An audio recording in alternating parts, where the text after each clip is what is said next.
Kaugnay naman po sa hagupit ng Hurricane Milton sa Florida sa Amerika, makakausap po natin si Consul General Donna Rodriguez ng Philippine Embassy sa Washington, D.C. Magandang umaga po, Consul General. Kumusta po kayo? Si Mariz po ito.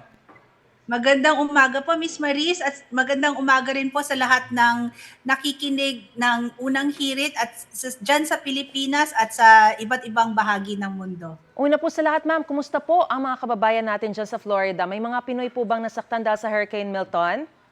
Sa ngayon naman po, wala pa po kaming natatanggap na ulat ng mga Pilipino na mga kababayan natin na nasaktan or nasawi dahil sa hagupit ng Hurricane Milton. So far po, wala pa po tayong nare-receive na report. So in other words po, lahat sila ay nailikas na agad bago pa man humagupit itong Milton? Bago pa man po humagipit ang Milton, nagpalabas na po ng advisory ang embassy sa mga kababayan natin sa Florida at ang ating honorary consul din po sa Florida nagpalabas na rin ng kanilang sariling advisory. Even before rin po ang local po na pamahalaan, ang State of Florida at ang FEMA, yung Federal Emergency Management Agency ng Estados Unidos ay nagpalabas na rin po ng mga babala. Yun pong mga areas na siguradong tatamaan ng Hurricane Milton ay at yung especially po yung mga areas na tinatawag na under mandatory evacuation. Lahat po ay lahat po ng mga residente doon sa lugar na yon ay na po na lumikas. Alright. Ilan po ba ang mga Pinoy na naninirahan sa Florida at ilan po sa kanila ang na-contact na ng embahada? Sa kabuuan pong ng Florida, ang estimate po natin is more than 178,000 po na Filipinos. Dami, oo. Doon po, marami po yun. So doon po sa mga areas na projected na kung saan magla-landfall ang Hurricane Milton, katulad na po ng Tampa Bay area or yung Orlando area, medyo mga sa Tampa Bay po meron po tayong mga around 34,000 at sa Orlando naman po mga around 23,000 Filipinos and Filipino Americans po. Ngayon dahil po sa dami ng kababayan natin sa mga lugar na iyon, we contacted po yung sa mga contacts po natin, especially among the Filipino community leaderships and organizations, bago po manalanta ang Hurricane Milton. So we've been coordinating with them po at saka also with our honorary consul po sa Florida. Alright. Na-monitor niyo po ba kung kumusta yung panahon sa Florida ngayon mismo? Ngayon po, ang pagkakaalam po namin ay nakalabas na po ng Florida ang Hurricane Milton at nasa Atlantic Ocean na po siya. So hindi na ganun katindi yung mga nararanasan niyo po dyan, mga buhawi, may mga ganyan pa po ba? Sa ngayon po, sa mga nakalap naming balita, may mga areas po na impacted pa, katulad po niyan, mga wala pang kuryente yung mga bahay, hindi pa rin po yata nalilift ng local government yung mga or nare-recall yung evacuation orders. So, apektado pa rin po yung mga lugar. Alright. Ano po ang tulong na embahada ng Pilipinas para sa mga naapektuhan nating mga kababayan kung sakasakali po? Sa ngayon naman po, so far, as katulad nga po ng sinabi ko kanina, wala pa naman po tayong na-receive na report at wala pa rin po tayong na-receive na request. So kung ano man pong tulong, handa pong tumulong ang embahada, kung anong request po ang kaya naming maitulong, depende po yung magiging case-to-case basis Kung po siya. sakali po bang shelter, kaya yan mai-provide ng ating consul? Usually po pagka mga ganyang klase kasi mga shelter, kadalasan naman po ang local government po or ang state government ng Florida or even sa yung federal level, meron po silang mga nakalaan na assistance kung mga ganun pong klaseng request for assistance Ang hihingi nila. Oo. hingin po. Alright. Maraming salamat po, Consul General Donna Rodriguez, sa inyo pong panahon at mag-iingat po kayo dyan. Wala pong anuman. Salamat rin po at salamat rin sa inyong lahat. God bless po. Thank you po. Samantala mga kapuso, 18 ang patay at halos 100 ang napaulat na sugatan sa panibagong airstrike na Israel sa Beirut sa Lebanon kagabi. Bahagi po ito na nagpapatuloy na gantihan ng Israel at grupong Hezbollah. At kaugnay ng sitwasyon sa Lebanon, makakapanayan po natin sa Department of Migrant Workers Secretary Hans Leo Kakdak. Magandang umaga po sa inyo, Secretary. Si Maris po ito. Live po tayo sa unang balita. Magandang umaga, Ms. Maris, at sa inyong mga tagapakinig, tagapanood. Secretary, kagabi nga po ay may panibago na namang airstrike no, sa Israel sa Lebanon. Ng Israel sa Lebanon. May mga kababayan po ba tayong kasama sa mga nasaktan dyan? Meron pa po ba tayong mga kababayan dun sa lugar na yon kung saan naganap yung airstrike? Sa ulat ng ating labor attaché ay walang naapektuhan o nasawi o nasaktan na Pilipino. At we hope it stays that way no sa awa ng Diyos. Okay. So sa ngayon po, nakokontak pa rin natin ang mga Pinoy roon at kahapon nung nakausap po namin kayo sa Malacanang, sinabi niyo po safe and sound ang mga Pinoy, mga kababayan natin sa shelters na tinutuluyan po nila. Nadagdagan pa po ba yung mga Pinoy na ito? Yes, 178 ang bilang natin ng mga Pilipino sa shelters. 4 ang ating shelters sa Beirut at meron pang sapat na kapasidad para tumanggap pa ng nakararami kaya tinikayat natin mga kababayan natin na humingi lang ng tulong at magbibigay tayo ng karampatang tugon. Secretary, kahapon sa inyo pong press briefing, sinabi niyo po na may mga nabook na tayong mga commercial flights no, mula October 11 hanggang 28. Tuloy po ba yung mga ilang mga kababayan natin na aalis ngayon pabalik dito sa ating bansa ngayong araw? Yes. Patuloy ang ating mga kababayan na nagkakaroon ng preparasyon at flight bookings pauwi. May mga 213 na travel ready as of this hour. And meron din tayong mga flight arrivals na slated this weekend. Kahapon ay ang nabanggit ko ay merong higit kumulang 11 nitong weekend. Ay madadagdagan pa yan ng higit kumulang mga siyam. No? So, mga 20 ang inaasahan natin this weekend. Alright, so hindi na po 11. May mga nakausap din po kasi kami na mga Pinoy na ayaw pa rin umuwi. Meron po bang utos si Pangulong Bongbong Marcos kapag ganyan po yung sitwasyon? Pagka ang sitwasyon ay ayaw nilang umuwi, ay patuloy namin silang hihikayatin gawa ng hindi humuhupa ang sitwasyon. Kitang-kita naman natin sa sarili natin mga mata, no, sa balita, no, na doon sa mismong Beirut ay halimbawa sa ating Migrant Workers Office ay natatanaw talaga yung mga pagsabog in and around Beirut. So merong tayong patuloy na paghihikayat. Yung nabanggit natin ay huwag sila mag-alala. Ang utos na ating Pangulo ay tulungan sila muli sa kanilang pagbabalik. Merong financial assistance na inahandog ang pamahalaan at merong livelihood at employment facilitation at training, no, libreng training mula sa TESDA. Ang financial assistance ay 150,000 pesos. Yan ay sapat na 4 hanggang 6 na buwan na pantawid kahit papano habang sila hinahanda sa pangkabuhayan o di kaya empleyo. Alright, maraming salamat po DMW Secretary Hans Leo Kakdak at patuloy po kaming makikibalita kaugnay nga po sa sitwasyon dyan sa Lebanon. Ingat po kayo. Yes, salamat po. God bless. God bless po. Naaresto sa isang subdivision sa Laguna ang Big Boss umano ng Pogo Hub sa Porac, Pampanga na Lucky South 99. Pero git niya, hindi siya ang taong hinahanap ng mga otoridad. May unang balita live si Bam Alegre. Bam! Igan, 13 foreign national at 9 na Pilipino ang arestado sa isang raid sa Binyan, Laguna. Kasama sa mga nakuha ang tinaguriang Big Boss daw ng Lucky South 99. Sa cellphone video na ito, kuha ang aktwal na pagsalakay at pag-aresto ng mga otoridad sa Binyan, Laguna sa isa sa mga tinaguriang Big Boss daw ng isang malaking pogo.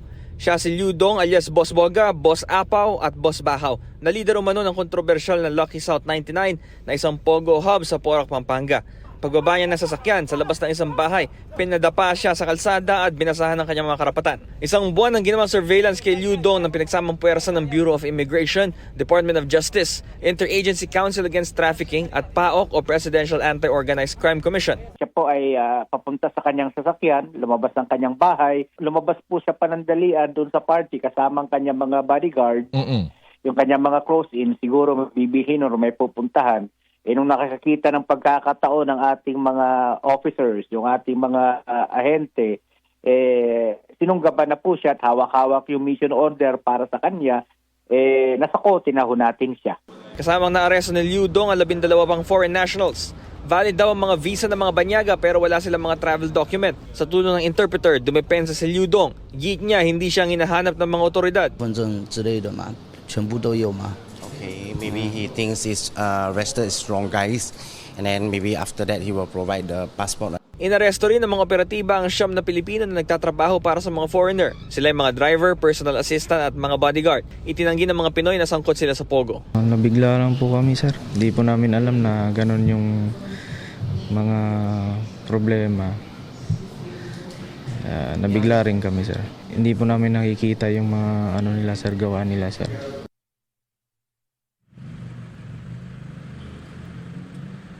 So Igan, narito sila ngayon sa PAOK facility dito sa Pasay. Sasailalim sila sa processing, pati na sa inquest proceedings. Ito ang unang balita mula rito sa Pasay, Bam Alegre para sa GMA Integrated News. Kaugnay nga ng pagkaka-aresto sa Big Boss umano ng Lucky South 99 Pogo sa Porac, Pampanga, makakapanayam natin si Undersecretary Gilbert Cruz, Executive Director ng Presidential Anti-Organized Crime Commission o PAOK. Magandang umaga po, Yusek Cruz. Good morning, Igan. At sa mga nanonood po at nakikinig ng programa natin, magandang umaga po sa inyong lahat. Magandang umaga rin, Ma'am Connie. Ano pong papel ni Liu Dong? Siya ba'y big boss o may iba pang boss sa operasyon ng Lucky South 99 Pogo Hub? Si Liu Dong kasi, alias Boss Boga, tsaka Apaw Hawhaw, alias Apaw tsaka Hawhaw. Siya yung kinoconsider natin, yung Hawhaw kasi, Igan, yan, ang ibig sabihin niyan, boss of boss. Mhm. So, siya yung pwede natin sabihin kingpin ng mga Pogo dito sa atin. Kasi 2016 pa dumating dito yan, at simula noon, nagtayo na siya ng mga Pogo dyan sa may Region 3, sa Region 1, sa Region 4, at dito sa Metro Manila.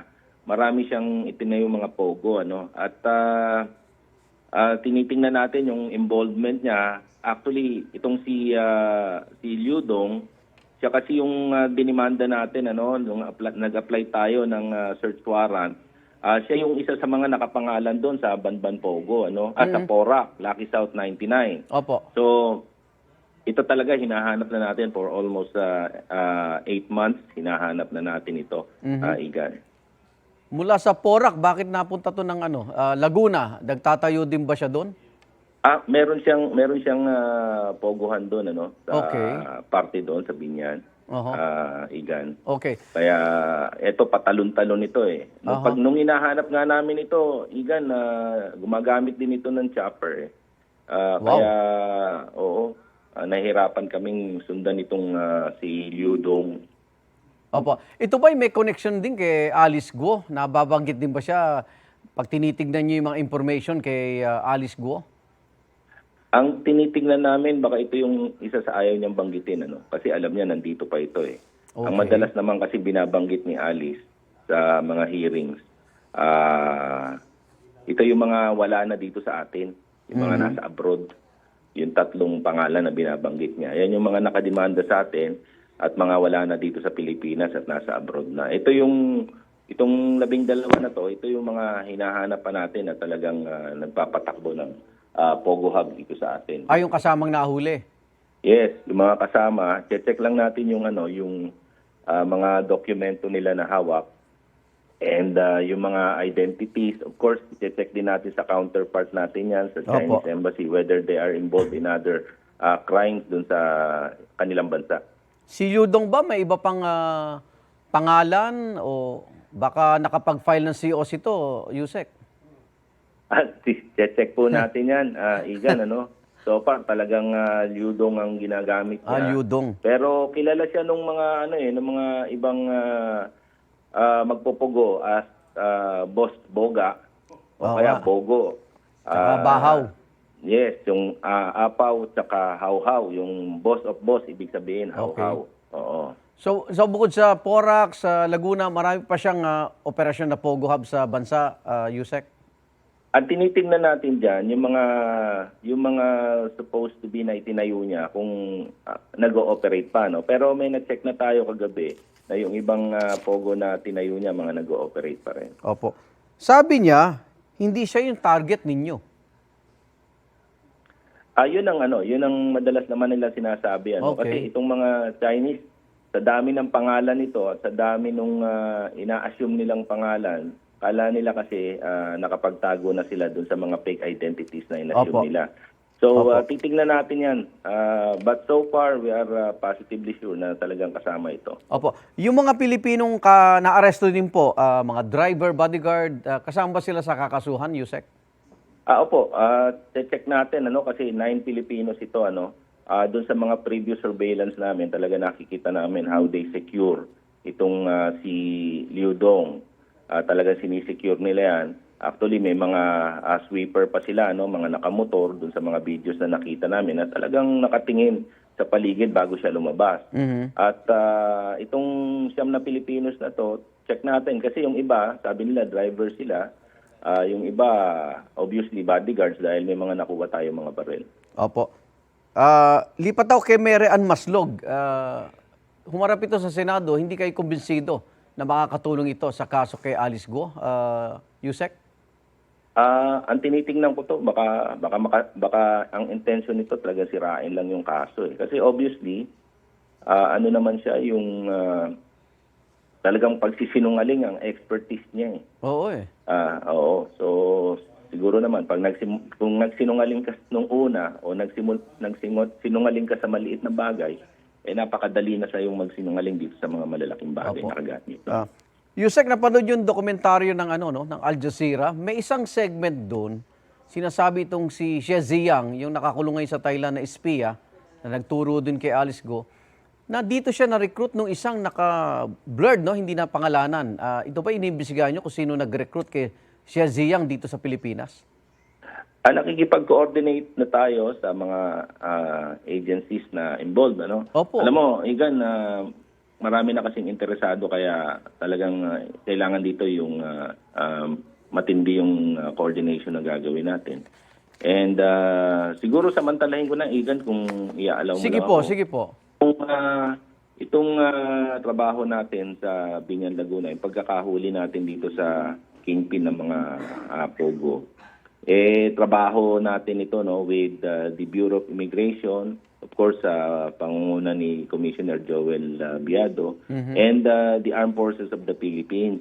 Sila talaga yung katulong natin sa pagtatrabaho. Malaking bagay nila in this. Although even yung PNP katuwang din natin dito. Kaya siguro pasalamatan ko lang sila sa mga tulong na ginagawa nila sa PAOK. Opo. Congratulations, salamat. Undersecretary Gilbert Cruz, Executive Director po ng PAOK. Ingat po kayo. Apo, thank you po. Thank you po. Makakinatawan ng Amerika, New Zealand at United Nations ang makakapulong ng Association of Southeast Asian Nations o ASEAN Summit ngayong araw. Sa pulong naman, kasamang isang mataas na opisyal ng China, kahapon matapang na idinetalye ni Pangulong Bongbong Marcos ang mga harassment na dinanas ng mga Pilipino sa West Philippine Sea. Live mula sa Lao People's Democratic Republic, yung unang balitang kasama natin si Ivan Mayrina. Ivan! Magandang umaga, Igan. Magandang umaga mga kapuso. Oras po natin dito sa Lao PDR, 6:18 in the morning, 7:18 dyan sa Pilipinas. Tulad na nabanggit mo, Igan, naging laman ng balita hindi lamang dyan sa Pilipinas kundi maging sa mga foreign news outlets ang naging pahayag ni Pangulong Bongbong Marcos sa Leaders Retreat at gayon din sa ASEAN-China Summit kahapon, kung saan sa harap ng isang mataas na opisyal ng China, dinetalye niya sa mga kapwa niya leader sa ASEAN ang mga tinawag niyang agresibo at illegal na aksyon ng China sa South China Sea. At kasabay niya, nanawagan siya ng pagbuo ng isang Code of Conduct sa South China Sea at dapat na itong madaliin ang mga aksyon ng China, pagpapakita raw ng patuloy na paglawag nila sa international law.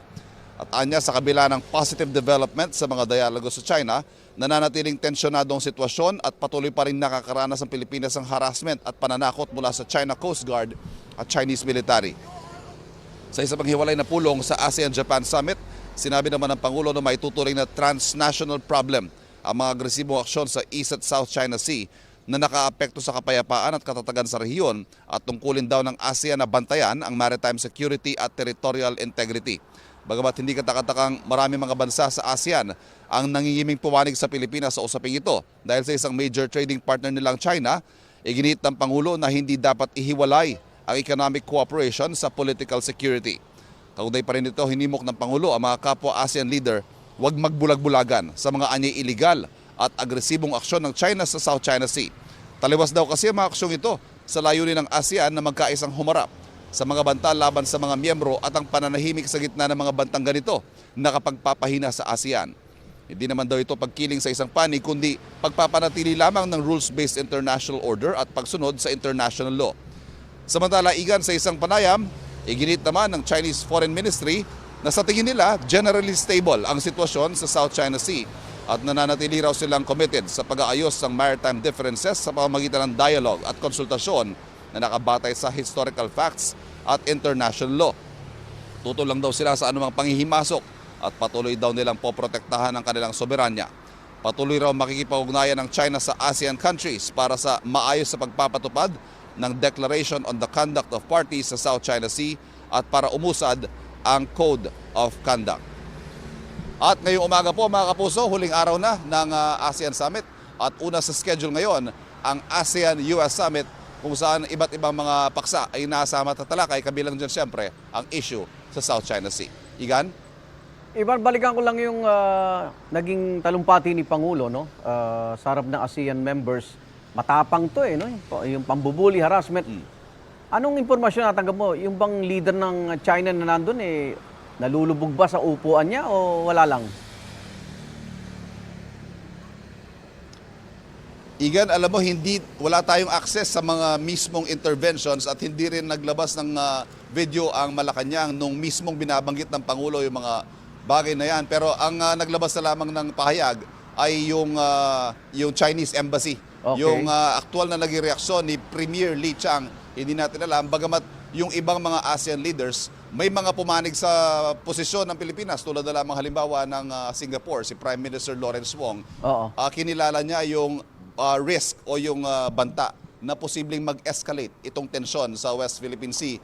Maaring magkaroon ng isang aksidente na tuluyang humantong sa digmaan. Igan. Okay, mapag-usapan ni ba yan mamaya sa pulong with US Secretary of State Antony Blinken? Panigurado, Igan, isa yan sa mga malalaking issue na itinutulak siyempre ng Estados Unidos dahil alam natin, kaalyado natin ng Amerika sa issue na to, pero bukod dyan, mahalagang trade route kasi ang South China Sea at nasa interest din ng Amerika na maging malaya at mapayapa ang rutang yan at kung hindi, magkakaroon ng malaking consequences o repercussions sa international trade kapag nagkaroon ng kaguluhan dyan sa South China Sea. Ivan, diretso uwi ka na ba kasama ng Pangulo sa Pilipinas? Yes, Igan. Ang huling schedule namin mamaya, magkakaroon siya ng press conference kasama namin alas 4 ng hapon dito, bali alas 5 dyan. At pagkatapos nun, uwi na ng Pilipinas. Inaasahan ang pagdating namin sa Pilipinas, Igan, alas 10 mamayang gabi. Okay, congratulations. Ingat ka dyan. Maraming salamat, Ivan Mayrina, live mula sa Lao People's Democratic Republic. 3 linggo bago ang undas, baha pa rin sa sementeryo sa Dagupan, Pangasinan. Ang ilang binahang kalsada naman sa Mangaldan, nilalagyan ng sandbags para may madaanan ng mga residente. Live mula sa Dagupan City, may unang balita si Claire Lacanilao Dungka ng GMA Regional TV. Claire? Iga, na bilang pansamantalang solusyon sa ng opisyal ng barangay ay nakatakda raw tambakan ng lupa ang ilang bahagi ng binabahang kalsada at kabahayan sa Mangaldan, Pangasinan. Mabagal ang paghupa ng baha sa ilang kalsada sa barangay Gigilonin, Mangaldan, Pangasinan. Kaya naglagay ng sandbag sa gilid ng binabahang kalsada ang barangay para may madaanan ang mga residente. Nung hindi pa nabili yung lupa dyan, kahit na anong bagyong dadaan ay dadating, hindi kami mababaha. Kasi ahagos ang tubig dyan sa dyan sa kabila. Ngayon po, baha na. Nakatakda raw tambakan ng lupa ng mga opisyal ang mga binabahang bahagi ng barangay. Pansamantalang itatabon nila na kasi putik pa rin. Maski mawalan man yung tubig, putik pa rin. Nakaalerto ang mga opisyal ng barangay sa posibleng kaso ng dengue at leptospirosis dahil sa naipong baha. Balak din ng lokal na pamahalaan na gumawa ng drainage canal sa kalsada para masolusyonan ang problema sa baha. 3 linggo bago ang undas, binabaha pa rin sa ilang bahagi ng Roman Catholic Cemetery sa Dagupan City. Lubog sa baha ang ilang nicho. Oo po na, kaso lang kunti pang kasi nung nakaraang linggo bagyo kaya baha pa yung ibang nicho. May mga nagtangkang maglinis sa sementeryo pero hindi kinakaya dahil sa baha. Mahirap madam talaga. Oo, dahil? Dahil tubig pa. Oo. Kaya sir, ang paglilinis baka mga katapusan pa sir? Hindi, mga 25 ka na. Ang ilang bahagi ng sementeryo, tinatambakan ng mga bato para may pansamantalang madaanan ang mga nagpupunta roon. Kung magtuloy-tuloy raw ang magandang panahon, posibleng humupa ang baha sa loob ng 4 hanggang 5 araw. Yung iba mabilis humupa, kasi lang yung malalim ang hindi matagal. Baka abutin pa ng pista ng patayan. Nakatakda sa October 15, 2024 ang paglilinis sa mga sementeryo sa Dagupan City.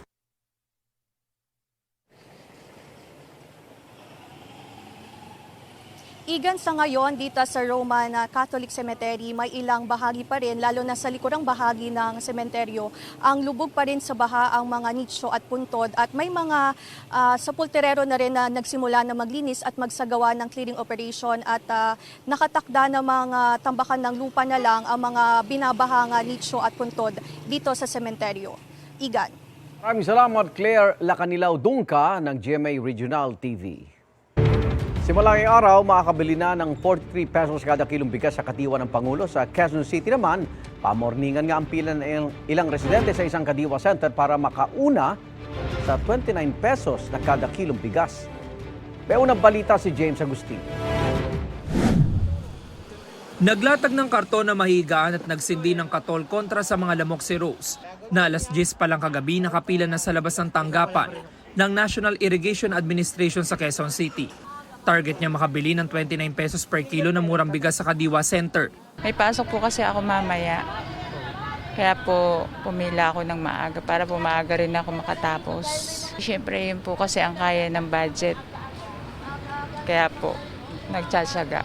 Kabilang sa mga maaari lang makabili ng 29 pesos na murang bigas ay mga benepisyaryo ng 4Ps, persons with disabilities o PWDs, senior citizen at solo parents. Kaya ang senior citizen na si Aling Florida, sa pila na rin nagpalipas sa magdamag.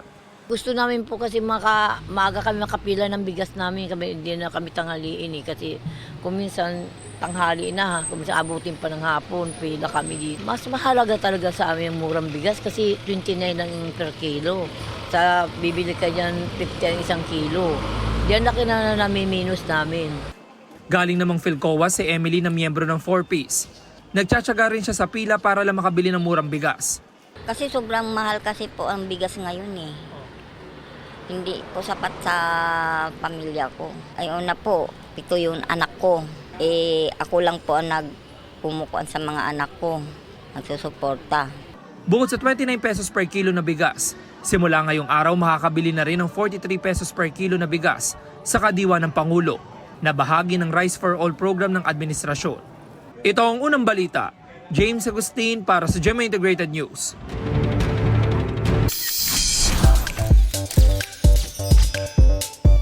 Showbiz Chika ngayong Friday morning, dazzling at vibrant si Miss Universe Philippines 2024, Chelsea Manalo sa kanyang send-off ceremony sa Pasay. Chelsea Manalo, Philippines! Yeah, yan ang pasample ni Chelsea sa kanyang Miss You introduction na request ng press doon. All out din ang support ng kanyang parents, best friend at co-pageant friends na nagbigay ng mensahe. May advice din ang former Miss Universe Philippines Queens, Ariel Arida at Shamsi Supsup at iba pang opisyal ng Miss UPH organization. Say ni Chelsea after winning the crown at tuloy-tuloy ang preparation niya para sa Miss U pageant na gaganapin sa Mexico sa November. Baon niya raw ang signature Tampisaw Walk.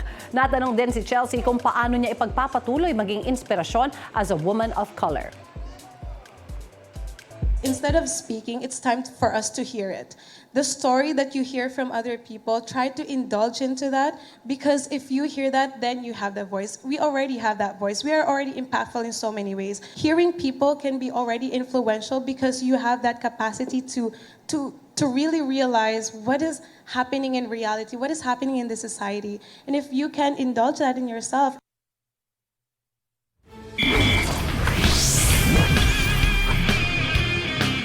Magre-retiro na ang Spanish professional tennis player na si Rafael Nadal. Estoy aquí para comunicaros que me retiro del tenis profesional. Ayon kay Nadal, naging mahirap para sa kanya ang mga nakaraang taon. Lalo na raw ang huling 2 taon kung kailan ilang beses siyang nagka-injury at nabigo sa kanyang laro sa 2024 French Open. Ano niya, nasa tamang panahon na para magretiro. Huling tournament daw niya ang Davis Cup Finals sa gaganapin sa November 19 hanggang 24. 22-time Grand Slam champion si Nadal at may record ng 14 French Open titles. samantala ni-launch ang GMA or ng Sparkle GMA Artist Center ang digital talent arm nito na Status by Sparkle. Tampok dito ang iba't ibang talented content creators at social media personalities. Kabilang dyan ang adorable na Blackman family ni na Mommy Geraldine, Daddy Josh at kids na sina Nemo at Jet. Ready na rin to share her makeup tutorial. Cute naman nila talaga. Makeup tutorials naman si Pao Pilaes aka Chicana. Kanyang easy to cook recipe, Chef Elite. Tampok din sa Status sina Eric Yapquanco aka Doc Yappy at Doc Pretty Sofia Valdez from the medical field.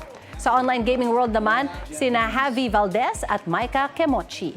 At sa pageant world naman, sina Mr. Supernational 2024 second runner-up Brandon Espiritu at Miss Supernational Asia and Oceania 2024 Alethea Ambrosio. Ready na rin mag-share ng kanilang journey at updates sina sporty flight attendant at cyclist Ira Lopez, Fab and Cool Mama Sandy Riccio, at Bont Brian o Master Hokage.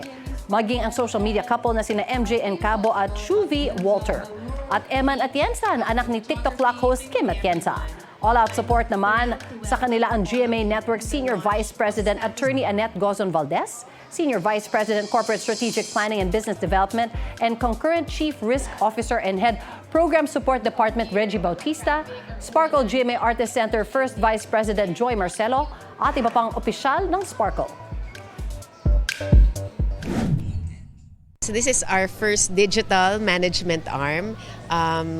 Over the past few months, we've been gathering the social media influencers to join Sparkle, and we feel that there's a lot of opportunity, cross-platform opportunity to expand their reach, expand their fan base, and also expand their markets.